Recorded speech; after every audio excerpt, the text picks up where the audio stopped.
Good morning students. आज हम करेंगे चैप्टर नंबर 11 हिंदी रीडर का हाथी का वजन। बुद्धिमान व्यक्ति जो होशियार व्यक्ति होते हैं वो अपनी बुद्धि का प्रयोग करके कठिन से कठिन मतलब मुश्किल से मुश्किल काम को भी आसान बना देता है। ऐसे ही थे महाराष्ट्र में पेशवाओं के दीवान। दीवान होते हैं मंत्री। नाना फडणवीस उनका नाम था। नाना फडणवीस। नाना फडणवीस की बुद्धि से संबंधित एक प्रसंग, एक कहानी इस पाठ में बताई गई है। प्राचीन समय में, पुराने समय में महाराष्ट्र में पेशवाओं का राज्य था। नाना फडणवीस पेशवाओं के दीवान मंत्री थे। वे बहुत बुद्धिमान मतलब होशियार और चतुर थे। उनकी बुद्धिमानी और चतुराई के किस्से किस्से मतलब उनकी बुद्धिमानी, उनकी होशियारी की जो कहानियां हैं दूर दूर तक प्रसिद्ध थी, मशहूर थी। एक बार उनकी परीक्षा लेने के लिए हैदराबाद के निज़ाम ने अपने खास महावत, महावत क्या होता है, जो हाथी चलाने वाला होता है, के हाथों पत्र भिजवाया जिसमें लिखा था कि भेजे जा रहे हाथी का सही वजन बताने का कष्ट करें। मतलब जो हमने हाथी भेजा है उनके वजन को बताएं तो हम आपको बुद्धिमान मान जाएंगे।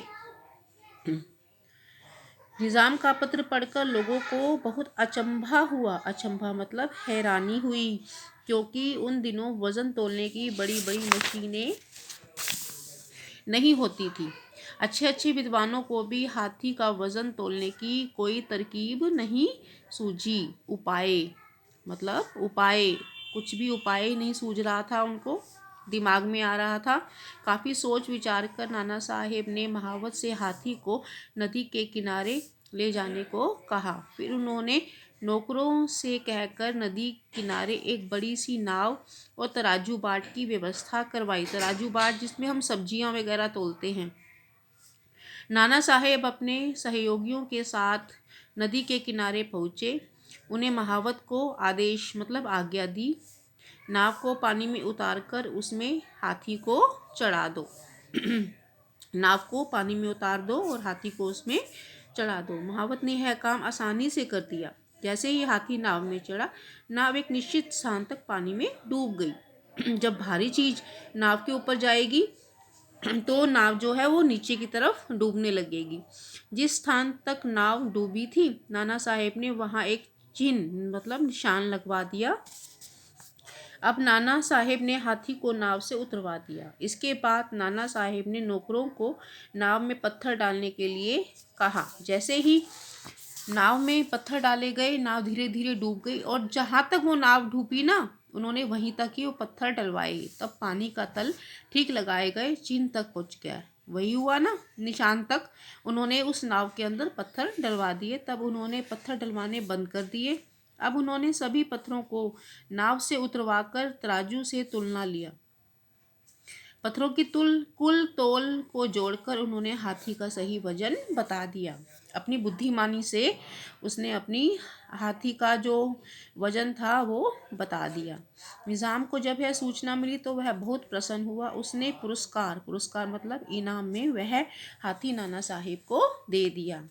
अपने ज्ञान पर कभी भी घमंड नहीं करना चाहिए। मतलब हमारे पास जो ज्ञान है, जो हमारे पास बुद्धि है, उस पर हमें, जैसे अगर हम होशियार हैं तो हमें घमंड नहीं करना चाहिए कि हम बहुत ही होशियार हैं। अब शब्दार्थ देखिए। दीवान, मंत्री, परीक्षा, इम्तिहान, एग्ज़ाम मतलब कष्ट, दुख, तरकीब, उपाय, आदेश, आज्ञा, बुद्धिमान, होशियार, महावत, हाथी चलाने वाला, अचंभा, आश्चर्य मतलब हैरानी, व्यवस्था, इंतजाम, तल मतलब सतह। आगे देखिए, हम अभ्यास माला करेंगे इसकी। पेशवाओं का राज्य कहाँ था? महाराष्ट्र में। नाना फडणवीस की परीक्षा किसने ली? हैदराबाद के निज़ाम ने। नाना साहेब ने पत्थर कहाँ डाले? नाव में। नाना फडणवीस पेशवाओं के क्या थे? दीवान। निज़ाम के किसके हाथों पत्र भिजवाया? महावत के हाथों। बुद्धिमान और चतुर कौन थे? नाना फडणवीस।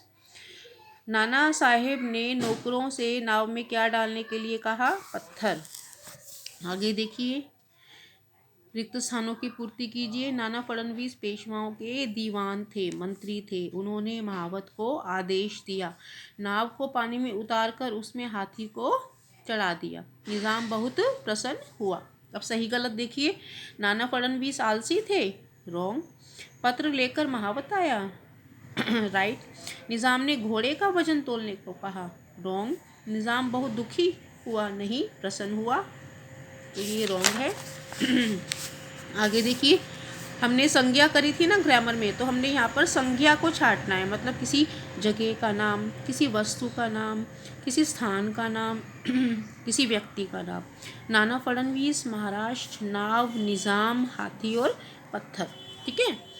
अब आपने क्या करना है, यहाँ पर माता डैश पिता है तो आपने यहाँ पे और का यूज़ करना है। माता और पिता, ऊपर और नीचे, आगे और पीछे, इधर और उधर, जाति और धर्म, दाएं और बाएं। ये देखिए, आपने यहाँ पर वाक्यों को, शब्दों को लिंग, जैसे हाथी का लिंग क्या हो गया, हथिनी। राजा रानी, नौकर नौकरानी, माता पिता, सेविका सेवक, तो आपने उनके लिंग बदलकर उनको वाक्यों में बदलना है। आप इसके जगह कोई भी वाक्य लिख सकते हैं।